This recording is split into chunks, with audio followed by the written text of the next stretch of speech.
Assalamualaikum, selamat siang pemirsa. Sumatera Utara hari ini siang kembali hadir menjumpai Anda bersama saya Ayu Alvinia Kori. Sejumlah informasi aktual seputar Sumatera Utara telah dirangkum tim redaksi kami untuk Anda. Dan berikut Sumatera Utara hari ini siang selengkapnya.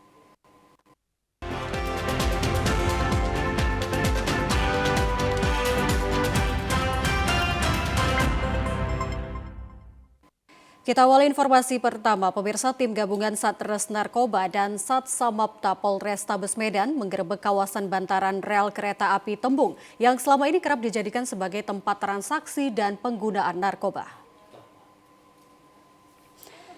Pada penggerebekan tersebut, polisi sempat terlibat pergumulan dengan seorang pengedar sebelum akhirnya menangkap 3 pengedar, termasuk 1 diantaranya seorang ibu rumah tangga. Polisi akhirnya berhasil menangkap pelaku berikut sejumlah barang bukti narkotika jenis sabu yang ditemukan di saku celananya. Di lokasi penggerebekan, polisi juga menemukan sejumlah alat hisap sabu dan 1 mesin judi jenis tembak ikan yang ditemukan di satu rumah. Kanit 3 Narkoba Polrestabes Medan Ibtu Habibi Solosa menyebutkan ketiga pelaku merupakan warga setempat, dipastikan merupakan pengedar narkotika jenis sabu-sabu.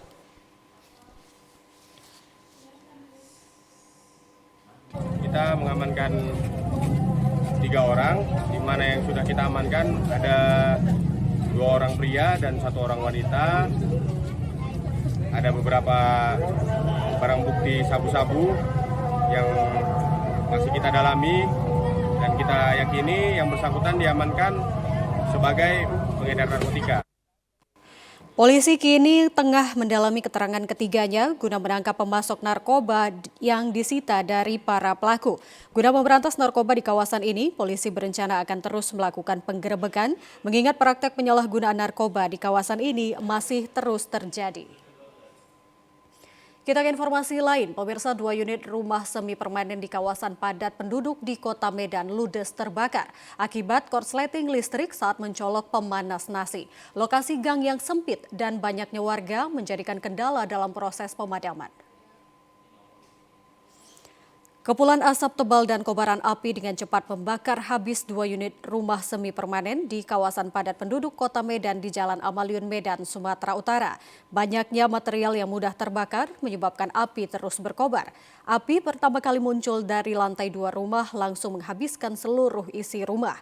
Kasih Pemadam Kebakaran Dinas Pemadam Kebakaran dan Penyelamat Kota Medan, Rusli Simbolon menyebutkan, dari keterangan pemilik rumah api berasal dari korsleting listrik saat memasak nasi. Pada saat kejadian, penghuni rumah sedang melaksanakan sholat Jumat dan rumah dalam keadaan kosong. Petugas Dinas Pemadam Kebakaran Kota Medan sempat kesulitan dalam proses pemadaman karena sempitnya akses masuk dan ramainya warga yang berkerumun dan berusaha menarik selang untuk membantu pemadaman.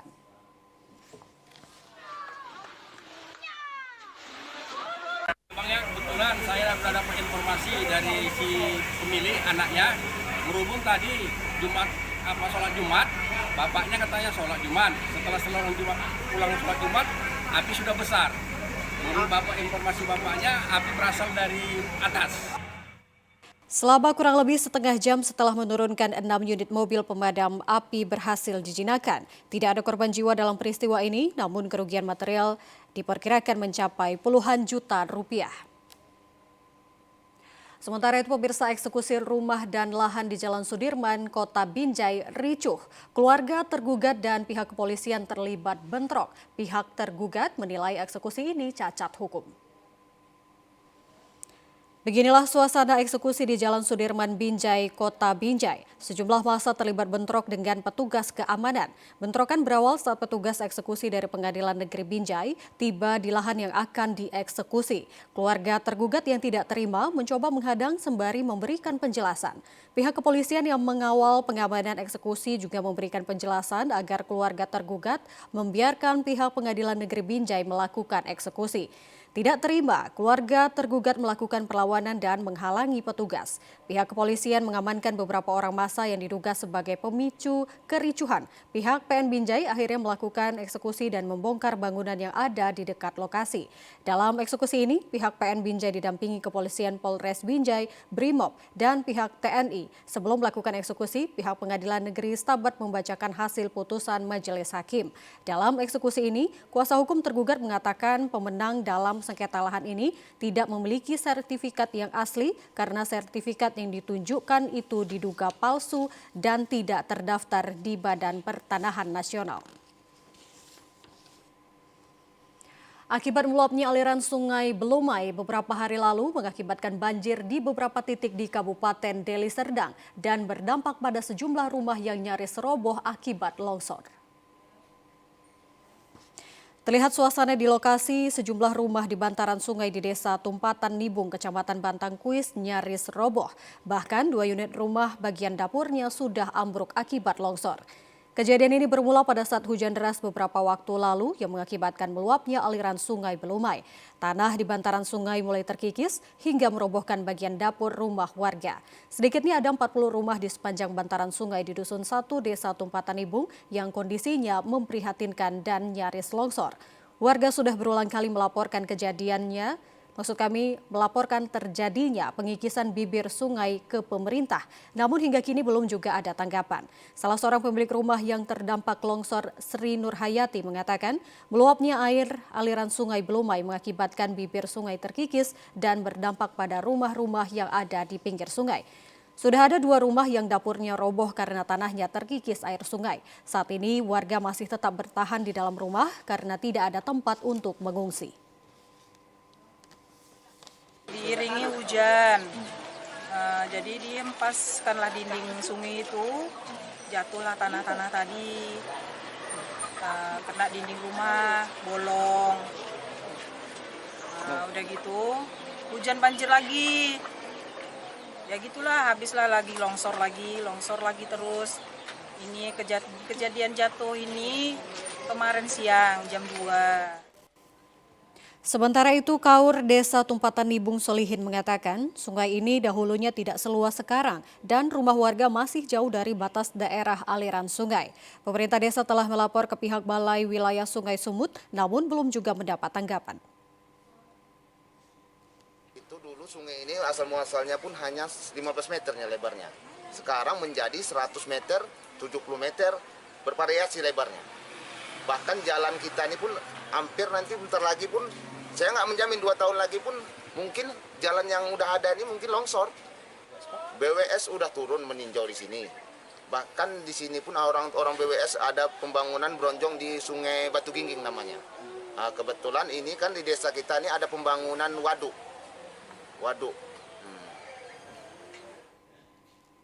Udah kita sampaikan ke pihak BWS, ke pihak kabupaten, ke kecamatan udah kita sampaikan ini. Warga berharap pemerintah secepatnya memperhatikan kondisi puluhan warga yang bermukim di pinggir sungai sebelum jatuhnya korban jiwa.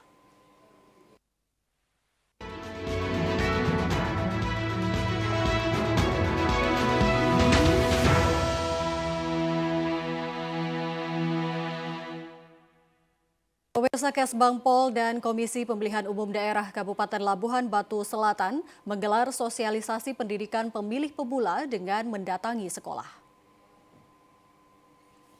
Ratusan siswa antusias mengikuti sosialisasi pemilu yang diselenggarakan di Sekolah Menengah Umum Negeri 1 Kota Pinang sebagai pemilih pemula. Sebagai pendampingan, KPUD Labusel memberi cara mendapatkan informasi seputar para calon anggota DPRD Kabupaten, DPRD Provinsi, DPRD RI, dan calon presiden, dan jumlah partai politik peserta pemilu 2024 agar pemilih pemula paham tentang hak pilihnya, serta mengerti arti demokrasi di Indonesia.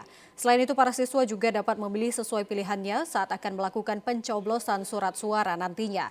Kepala Bidang Analis Politik Dalam Negeri Dinas Kesatuan Bangsa dan Politik Kabupaten Labuhan Batu Selatan, Rio Dian Prayogi, mengatakan kegiatan sosialisasi yang diperuntukkan bagi pemula khususnya siswa di SMA Negeri 1 Kota Pinang.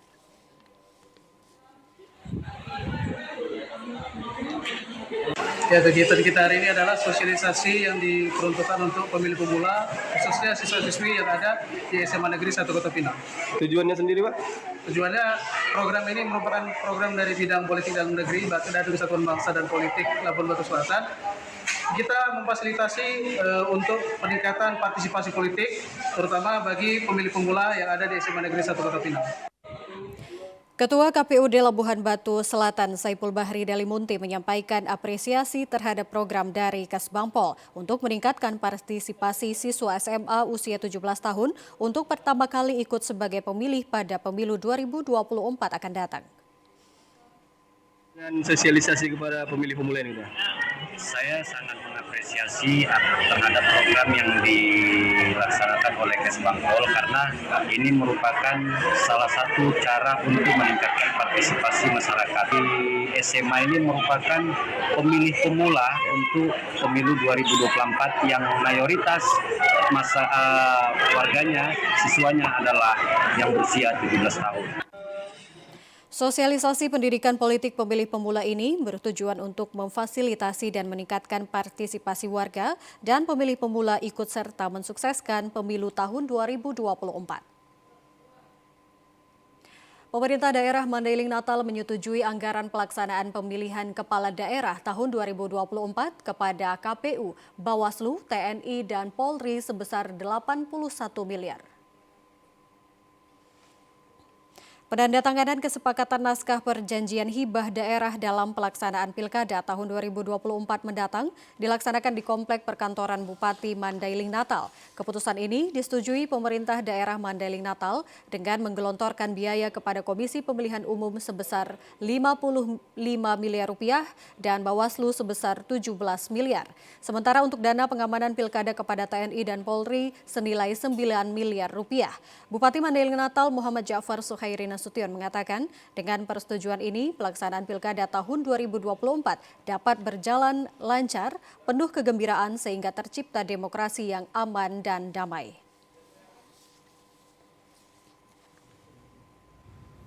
Kesiapan KPU dan pengawasan tentu semua butuh anggaran yang cukup. Alhamdulillah hari ini kita sudah tanda tangani kesepakatan NPAD. Mudah-mudahan bisa digunakan sebagaimana mestinya. Anggaran 55 miliar itu kan cukup besar. Tentu kami sebagai penyelenggara akan berusaha semaksimal mungkin untuk melaksanakan tahapan demi tahapan dengan baik.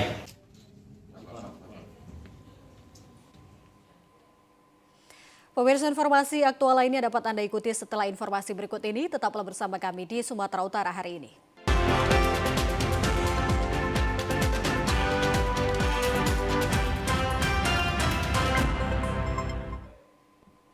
Terima kasih Anda kembali bersama kami. Pemirsa, Aquabike Jet Ski World Championship 2023 yang telah digelar selama 3 hari di kawasan Danau Toba memberikan dampak signifikan terhadap pergerakan roda perekonomian dan pariwisata daerah.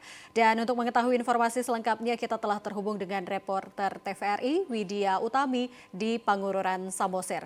Selamat siang Widya, silakan laporan Anda.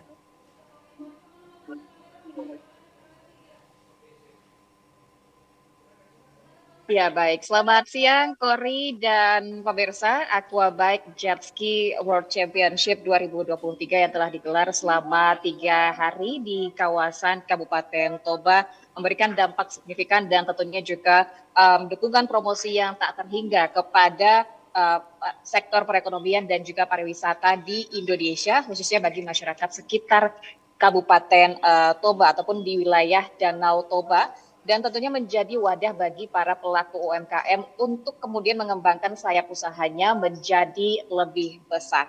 Ada sekitar 80 stand UMKM yang ikut terlibat meramaikan ajang berskala internasional ini dengan menampilkan barang-barang berupa produk unggulan Kabupaten Toba seperti kopi, kemudian juga ulos dari khas Toba, makanan khas Toba, dan tentunya juga beragam produk kerajinan tangan lainnya.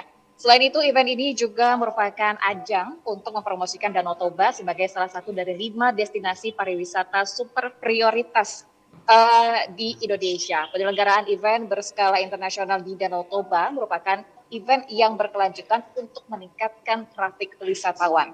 Upaya ini penting mengingat pemerintah telah menanamkan investasi yang begitu besar untuk pengembangan 5 destinasi pariwisata super prioritas. Event ini juga diyakini mampu untuk mendorong pencapaian target pergerakan wisatawan Nusantara yang ditetapkan mencapai 1,2 hingga 1,4 miliar pergerakan.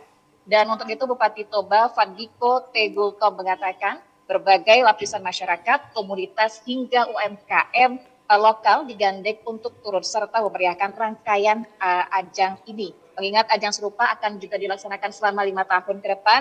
Untuk itu ia mengajak seluruh masyarakat Toba untuk bersama-sama memeriahkan ajang ini dan tentunya agar kemudian Kabupaten Toba serta masyarakatnya semakin dikenal dunia. Dan berikut kita simak pernyataan dari Bupati Toba, maksud kami Bupati Samosir, Fandiko Tegultom.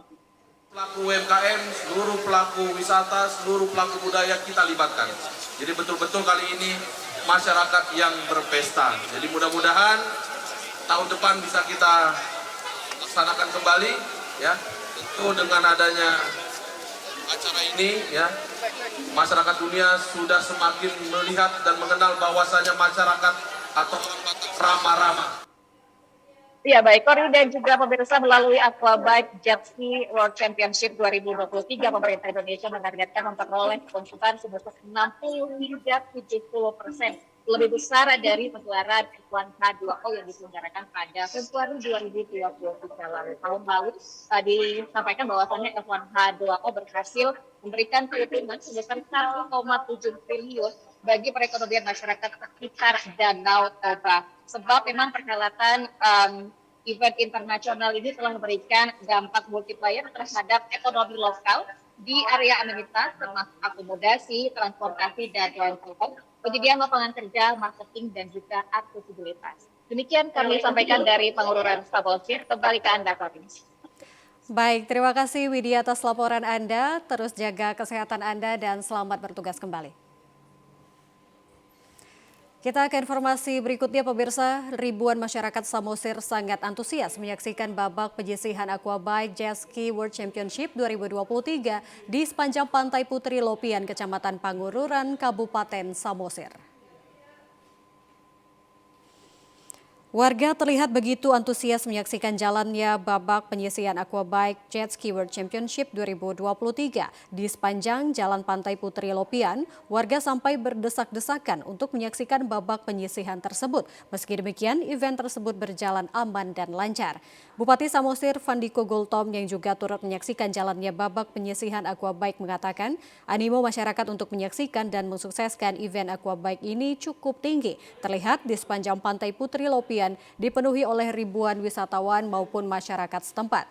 Meski event Aquabike Championship 2023 ini merupakan event internasional, namun menjadi pesta rakyat bagi masyarakat di Kabupaten Samosir. Dalam event ini, masyarakat yang datang tanpa dipungut biaya apapun. Hal ini untuk memberi ruang kepada para pelaku UMKM dapat mengisi stand-stand yang telah disediakan pemerintah daerah. Fandiko juga berharap untuk tahun depan event Aquabike ini dapat dilaksanakan kembali di Kabupaten Samosir. Oleh karenanya dibutuhkan dukungan dan kerjasama dari masyarakat untuk ikut mensukseskan dan meramaikan event Aquabike ini agar dapat terselenggara dengan baik. Untuk event Aquabike ini, ya saya lihat animo masyarakat sangat antusias untuk menyaksikan dan juga mensukseskan acara event Aquabike Jet Ski World Championship ini. Dimulai dari tanggal 21 kita sudah mulai set event sampai dengan hari ini, dan luar biasa bisa dilihat penonton sepanjang 1,5 area ini, ribuan orang hadir, masyarakat Samosir dan juga wisatawan untuk menyaksikan dan menonton dan serta menyukseskan Aquabike Jet Ski World Championship 2023 ini. Pemirsa, babak kualifikasi atau penyisihan event Aquabike Championship 2023 telah dimulai dari tadi pagi hingga saat ini masih terus berlangsung di Pantai Putri Lopian, Kecamatan Pangururan, Kabupaten Samosir. Pantauan di lapangan tampak terlihat para peserta dan kru begitu antusias mempersiapkan motor jet ski mereka untuk dapat secara maksimal mengikuti lomba. Sebelum memulai perlombaan, Direktur Race Aquabike 2023, Marco Martini, memberikan arahan kepada para peserta dan kru terkait tahapan-tahapan peraturan lomba yang harus dipatuhi para peserta lomba Aquabike Championship 2023. Marco dalam kesempatan ini menyampaikan bahwa mereka sangat senang berada di Kabupaten Samosir dan mengatakan Danau Toba memiliki pemandangan yang alami serta tempat pertandingan yang fantastik. Dengan kondisi cuaca yang sangat menantang bagi para peserta, nantinya saat lomba Marco juga mengatakan untuk para pemain hal ini merupakan pengalaman pertama pertandingan yang sangat menantang seperti di hari pertama di Tongging. Hari kedua di Silalahi dan hari ini ada di Kabupaten Samosir dan partai finalnya akan dilaksanakan di Kabupaten Toba. Marco mengingatkan para pemain untuk berhenti pada pertandingan 10 menit. Hal ini merupakan pertandingan yang menantang dan sangat menyenangkan serta lokasi yang menyuguhkan pemandangan yang sangat indah.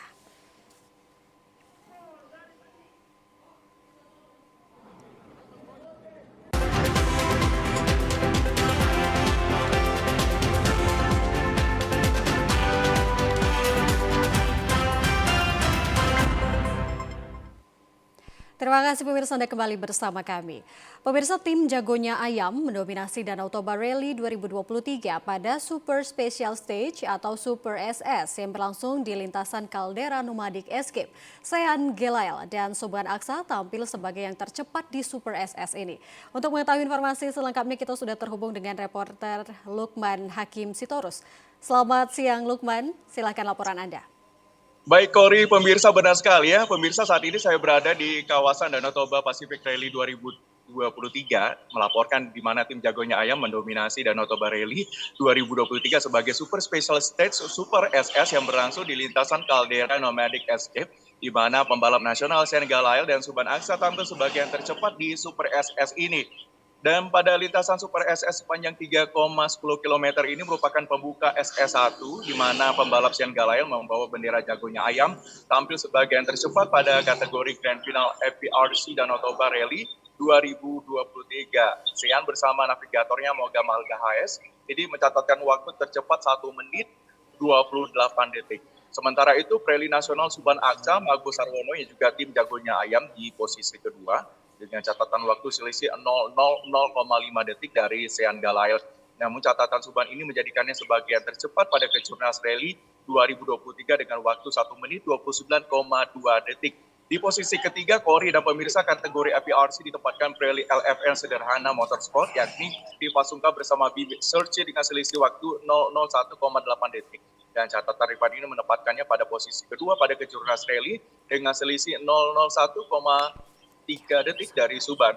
Rally tim Toyota Gazoo Racing Indonesia Rian Nirwan bersama Adi Indiarto juga mengamankan posisi keempat kategori FPRC dengan selisih waktu 001,8 detik. Sekaligus tempat di posisi ketiga juga Kejurnas Rally dengan waktu selisih 001,4 detik. Sementara Rally Rahmat bersama Hadim Boy melengkapi posisi kelima besar persaingan FPRC Danau Toba Rally 2023 dengan menyelesaikan Super SS dengan catatan waktu selisih 001,9 detik dan hasil ini Rahmat amankan posisi keempat. Sementara itu Rally asal Sumatera Utara Musa Rejek melengkapi 5 besar Kejurnas Rally Danau Toba 2023 dengan selisih waktu 002,2 detik.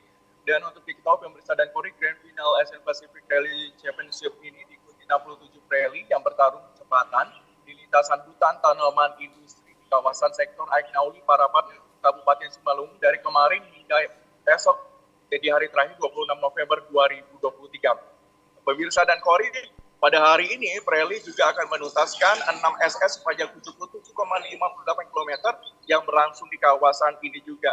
Danau Toba Rally Pacific ini diikuti ada sekitar 18 mobil ambil bagian pada kesempatan ini yang diikuti juga rally dari Selandia Baru, India, Thailand dan totalnya ada 12 SS yang digelar selama 3 hari sejak semalam. Demikian Kori dan pemirsa.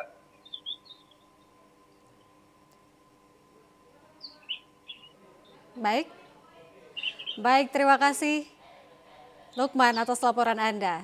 Selamat bertugas kembali. Ya, pemirsa, informasi Danau Toba Pacific Rally 2023 tersebut sekaligus menutup jumpa kita dalam Sumatera Utara hari ini siang. Saya Kori dan seluruh kerabat kerja bertugas pamit undur diri. Wassalamualaikum, selamat siang, sampai jumpa.